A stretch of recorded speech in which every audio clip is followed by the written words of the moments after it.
Good afternoon. I'm Stuart Nachbar with Educated Quest. With me today is George Wislar.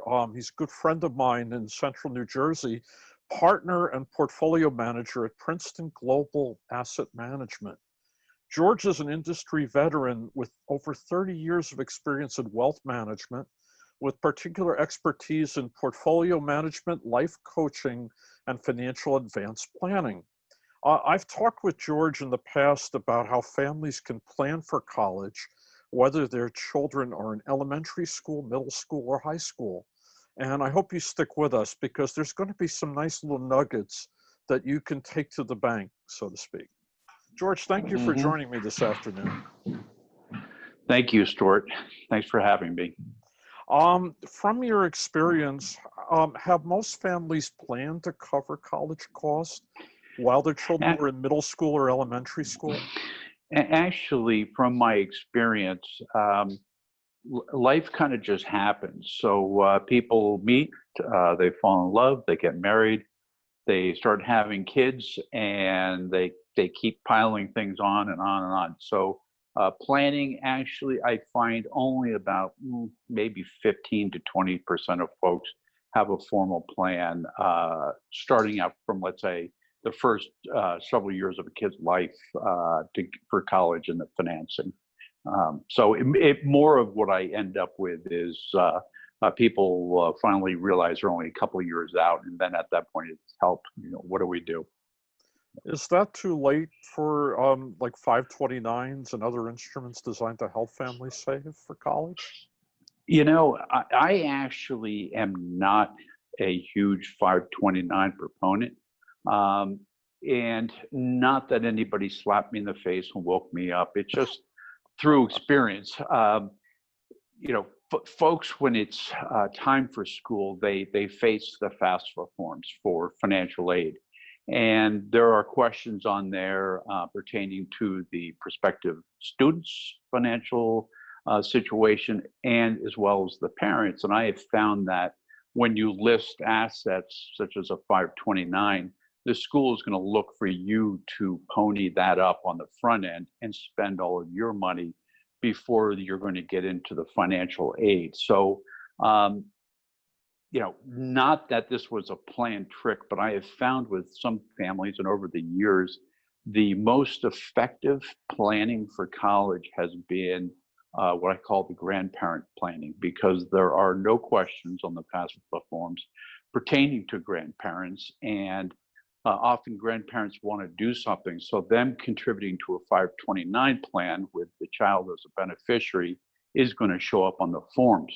But if the grandparents just segregate money, invest it separately, when the forms are due to be filled out, those assets really aren't showing up.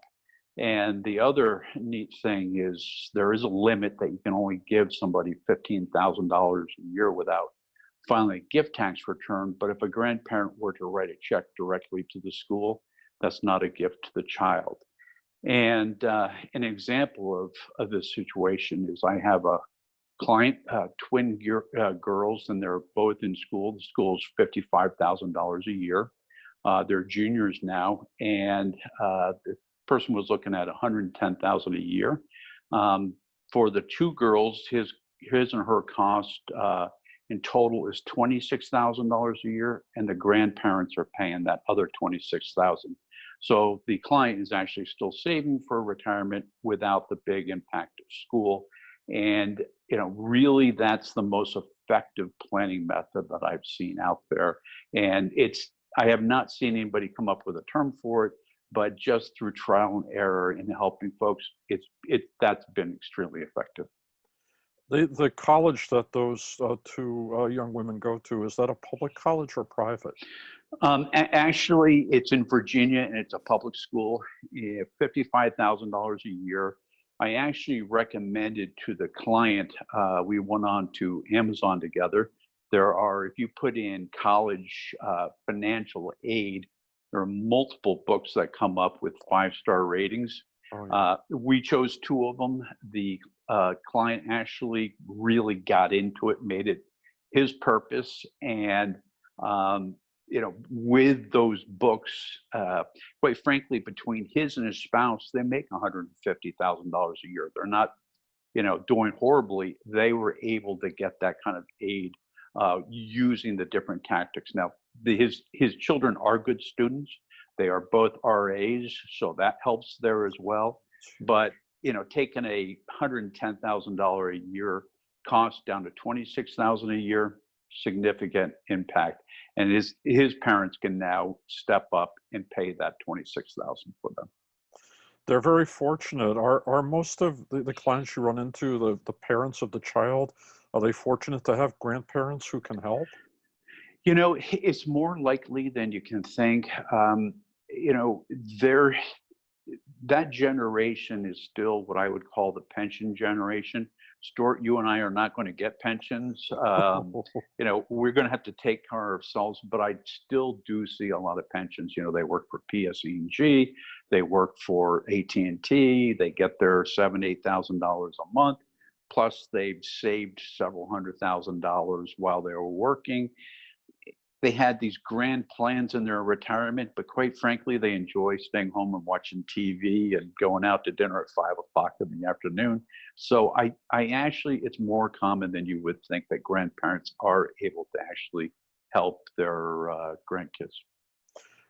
If families are only getting into this late, let's say the eighth grade, the ninth grade, how should they plan? What should they do? Really, I'll put it this way: nobody is ever out of luck. I've heard of people who have given up before they even start planning, thinking it's not even a possibility.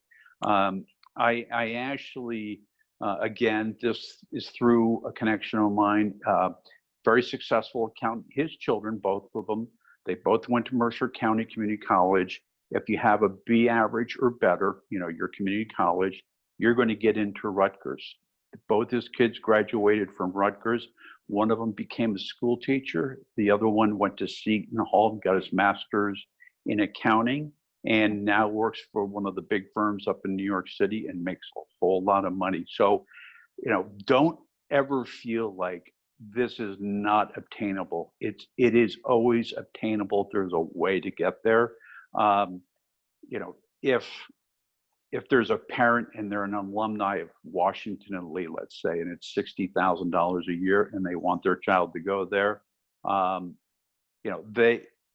they better get ready to pay a lot of money, because there may not be benefits for them to go that route. But working with somebody like you, and working with the student, quite frankly, identify 4, 5, 6, 7 choices, and the financial aspect will take care of itself.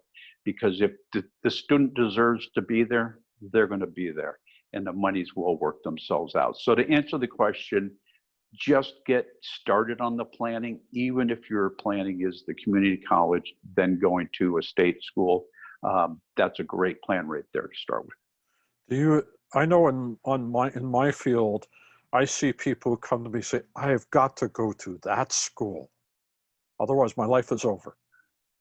Right. And the parents even say that, yes, my child's life is over. Do you hear the same thing on your end? I do. I have heard the same thing. And quite frankly, I think the schools are better at determining who's going to thrive in their school than probably the parents, just because of the school name or something that they heard about. I see kids who didn't do well in high school, and they're at the Maine Maritime Academy, and their first job coming out of there, they paid $240,000 a year on a tanker in the Middle East, and they're just thriving. And they did not get into that school you're talking about. I know the type of school, and quite frankly, the only thing that's pulling on their parents at this point is that they're halfway around the world. So if somebody is in the mindset that their kid has to go somewhere, I'm hesitant on that, because I think the schools actually are a better judge of who's a great fit for program versus a parent who just decides something like that's going to happen. Are families that are good at saving money or have built up sizable equity in their home penalized when it comes to applying for financial aid? Absolutely. It absolutely is. It's all of those questions are on the FAFSA form. You know, what is the value of your home? How big is your mortgage? How you know this and how much money do you have in your retirement accounts? How much do you have in? So yes, I they probably, if you have, let's say, saved a few $100,000, you're going to have, you know, your chances of going to that school you're talking about, the one you have to go to, is probably better because they're not going to give you any aid to go there because maybe they don't think you're the best fit anyway. So I do think it is a penalty for those who have been great at saving. And it's funny, in every other aspect of what I do, retirement planning, everything else, savings is what I speak about. But I do find it to be a penalty for school. Do you find that families sometimes come to me and they ask, could you find schools where my son might get a scholarship or it might get some kind of leverage? Does that affect anything financially with the family? You know, that actually is a great question, and you know, typically, you know, I'm a big believer we're all great at one to three things, and if you're a doctor, you want your child to be a doctor, but they're an artist. uh, you're not going to find any scholarship for your artist child to go to a medical school. I will say if you have a child who's passionate about something, even video games or something like that, I have seen folks where, oh, my kid, all he ever does is play video games, scholarship at MIT. So let the child follow their passion, and the school will recognize them for that passion, and they'll make it financially viable. There's actually schools that give esports scholarships now. One that's actually the esports power. Like in football, you think of Ohio State as a football power. In esports, Miami University of Ohio is an esports power. And That's neat. And the esports facilities are actually the equivalent of being the major basketball power in the Big Ten. Right. The electronics and even the accommodations and the gaming platforms that they use are as D1 as Ohio State's athletic equipment for football is D1. Wow. That's neat. The interest rates on student loans are going to be dropping below 3% Right. for this coming academic year. Is it better for families to borrow at these rates or to pay if they can and not borrow? It actually, I have a priority list for parents. There is no do-over in retirement. You're age 60, 63, 65, whatever, you're going to have to retire at some point. So you always have to save for retirement. If saving for retirement means you need to take on student debt, absolutely. And then let's say you have a great year in your investments, you can pay some of that student debt down. A 3% interest rate is extremely attractive. If rates were 10%, then my tune would change. But over the past 50 years, if you look at equity stock investments, you know, better than 10% a year, paying 3% is much better than not saving for your retirement and getting the compounding on that side of it. You've been in financial advising for a long time. I have. Is this the lowest these interest rates have been? This is absolutely the lowest interest rates.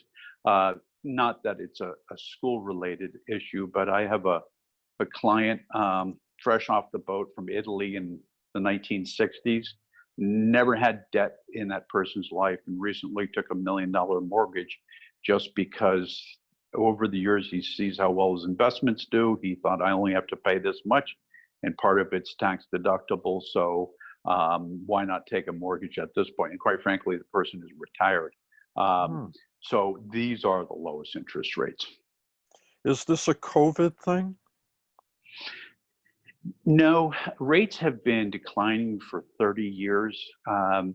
And whenever there's a scare in the economy, interest rates will tend to drop more. So the answer is the secular trend or the long-term trend in interest rates has been down. The financial crisis, the great financial crisis in 2008 and 9, dropped rates because the economy slowed. COVID's slowing the economy. So yes, rates have dropped again, but it's more of a secular decline. There is throughout history periods where interest rates go up for 20 years, 30 years, and then they go down for 20 years, 30 years, and it's been a secular trend down. So if they are below 3% for a family thinking about a freshman in college, they may not go up more for the child in their sophomore year, junior year, senior year? That's hard to tell, and it is hard to know. And that's, I mean, if we get a vaccine for COVID in November, then rates will probably be a little higher. If it takes until June of next year, rates will be a little lower. The short term is hard to tell on rates, but if you take a 3% loan, for school this year, you're taking the lowest in history. And those interests depending on a family's income, they're still partially subsidized. Right. Yeah. Yeah. That makes the loans a big bargain right now. And Mm-hmm. I would guess borrowing limits are not going to go up very much, even if college costs go up. Well, and actually, with lower interest rates, you can afford more lending, and that's a little warning I'll give folks for their prospective students. I have a friend. He's 23 years old, and he was telling me about a roommate who needed $15,000 to finish school, was offered 70, took the whole thing, spent 15 on school and the balance on multiple things he didn't need, and now is faced with a $70,000 bill. So yes, loan limits will go up, but keep in mind, you only want to borrow what you have to. That's a good point, because one thing I do hear about when kids are graduating from college is they also have credit card debt on top of student loan debt. Is there anything you could tell families about giving their child a credit card? Yeah, I can speak for myself. If I had had a credit card when I was in school, it would have been a really sad story. It still holds true today. It's when we're younger, we don't think about tomorrow. We think about today. Stuart, you could probably speak for yourself. I don't know you well enough to know what you would have been like, but it would have been a mistake if I had had a credit card. And it takes a special kind of young adult to be by age 18, 19, 20 to be responsible enough with money. So I don't think it's a great idea. At the beginning, we talked about grandparents and parents. Does the age of a mother and father affect their ability to qualify for aid? I have seen, basically it's the form, and it's the financial formula off the form. I have only ever seen one case where there was an appeal that worked, and the woman's husband had just perished from cancer. She wasn't a U.S. citizen. Her chances of better employment weren't great, and she showed significant assets from an insurance policy that had just paid off, but they also owed significant taxes in another country, so that money wouldn't be here forever. So that was, that there was an adjustment made for that, but basically, on age or anything else, whether you're a widow, a widower, divorced or not divorced, it just goes off the numbers it's a formula off the forms. Do you have clients who've experienced the change in circumstances, whether it was 12 years ago or whether it's now due to COVID, and all of a sudden they've got the kid going to college, or the kid's already been in college a little while? How should they work with you, a financial planner? How should they work with the financial aid office to try to work through that situation? You're exactly right. The FAFSA form for aid is completed once a year, and it's based on your tax return from the prior year. But we all know folks right now that have lost their employment because of COVID. You know, what do? The first thing they should do is pick up the phone to the financial aid office at the school that their child's attending. Tell them exactly what's going on. They will, you know, I have seen it where students have taken a gap year. I've seen it where students have stopped for 1 year and gone to a Mercer County Community College and then are back into school. Or even it's the next semester when their parent gets a job again. Make the first call to the financial aid office. This is not the first time they've heard this. They have experience in guiding you. What should they bring with them? You know, do they bring proof that someone has lost a job? Do they bring? You know, when you make that call to the financial aid office, they're going to tell you what they need.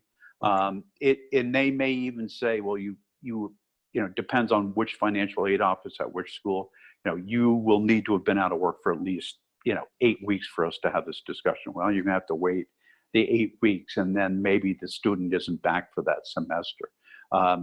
You're just going to have to do what you're going to have to do.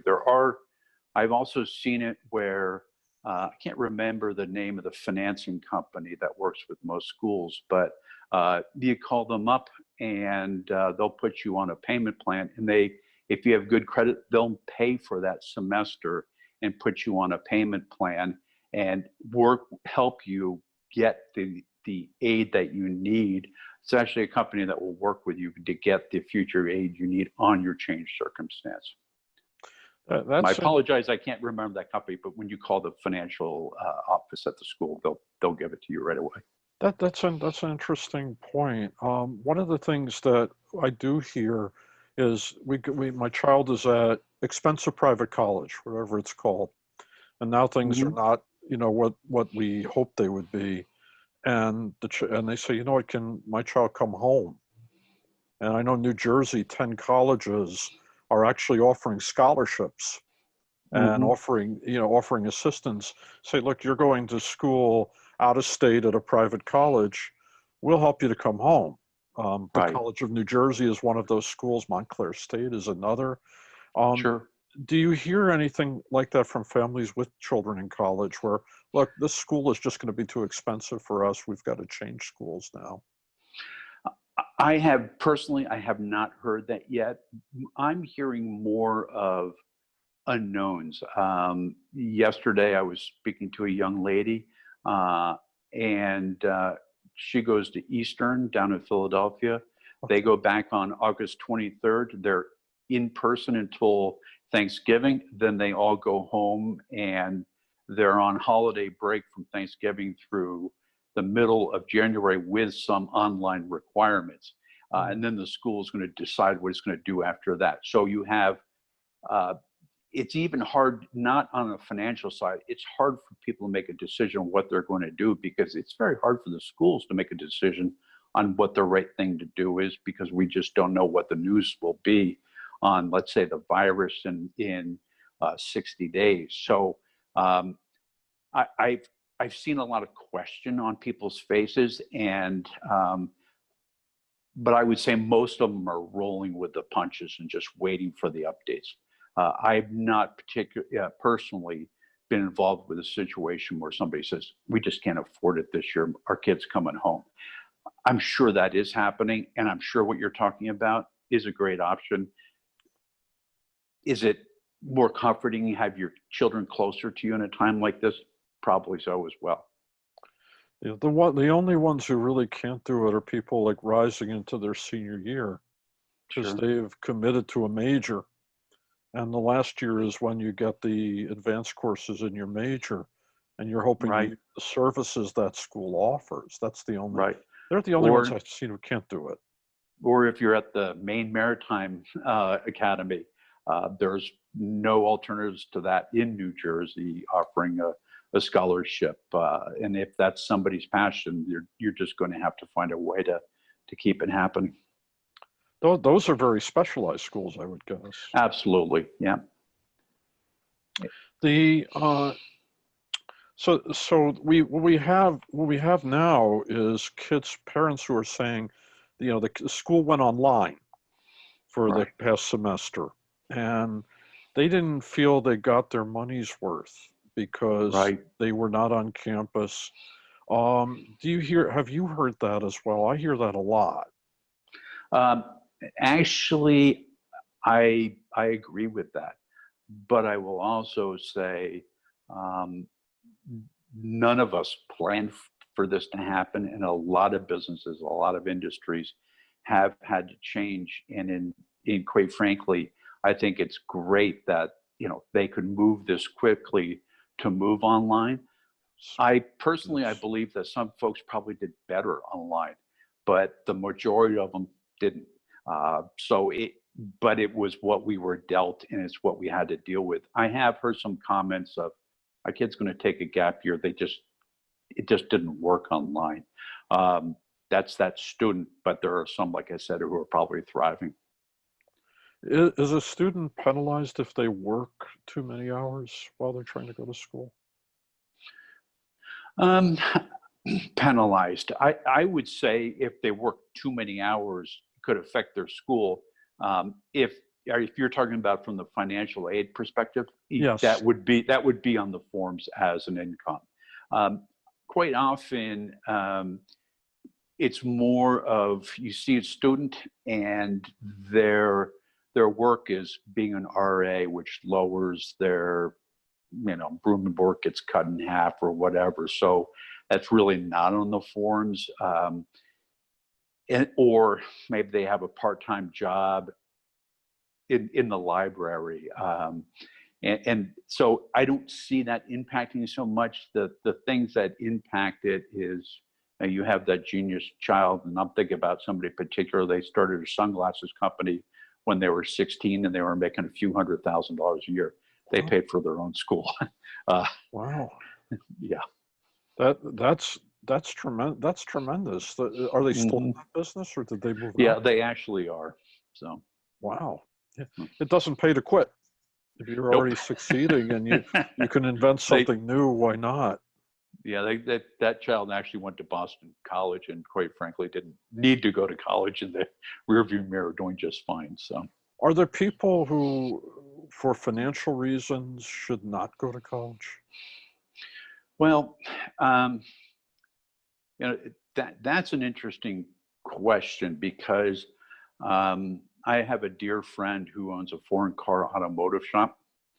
He runs a great shop. His technicians, majority of them did not go to college, and they love what they do. They love to work with their hands. There is some technology involved with working on cars these days, and his average technician makes $150,000 a year. I mean, that's security. They have a great health plan. Um, if there was ever a time that this business would have been hurt, would have been during the COVID outbreak. They did just fine. So in a case like that, if that's your calling, you really, you don't have to go to school. School, though, in my opinion, is more than just having the degree. It's the experience. It's the network for later in your life. It's so many of those, how to handle yourself, schedule yourself. You're just getting out of the house for the first. How do you do your laundry? There's a lot of things that go with school, other than just having that degree. Do you find that where did you go to school? University of Massachusetts. So you're a Minuteman. Yep. Yeah, absolutely. So Do you find we're that good at basketball and not so good at football. did you find that you had a network from after graduation or over the years since you've graduated? It's interesting. Yes, I will say that, but if I look at my network, it's come from everything I've done in my life. When I was a kid, I was fortunate to spend some time sailing. I became a sailing instructor, and I have a lot of great connections from people I taught how to sail. From different areas of my business, I've made a lot of great connections. Even within my industry, I get referrals from within my industry, which doesn't make much sense, but it's that's the way it works. I do think that school network is extremely important, and that school network can really help you land that first big step in your career and the second step. And then once you get launched, it's going to be more onto you. But I've relied on my lifelong network so many times. And I have to say, my network has relied on me so many times. And with these relationships, I've just been more than happy to help. Last question. Let's say you've run into someone and they might be in medicine or they might be in the law, and they know their child is going to follow in their footsteps, and their child is maybe a ninth grader now. Is there anything special that they should do with life beyond college in mind for their child? I'll answer it this way. Even if your father is an anesthesiologist and is 50 years old and you're going into school and you're going to be an anesthesiologist, we all have to remember, even if it's the same business, things change. And you just need to be there as a support. And actually, there is one huge benefit there is your network. You've had a life to build a network that can then help your child, and that can make a huge difference. But we have to remember what we pursued and your child wants to follow, it may be significantly different than when you did it yourself. That's true of everything. I can't believe I'm talking to a computer right now. I would not have thought about that graduating college. Yeah. When I was in school, computer were these little cards with holes in them, and you were in big trouble if you dropped them in a puddle or something. Well, I found the thing from the Jetsons. It's like pictures of different things, and you could order food online. You could do things on the computer. But the only thing you couldn't buy was a flying car. Right. Exactly. Soon enough, though. George, thank you for spending time with me this afternoon. Well, thank you, Stuart, for the opportunity.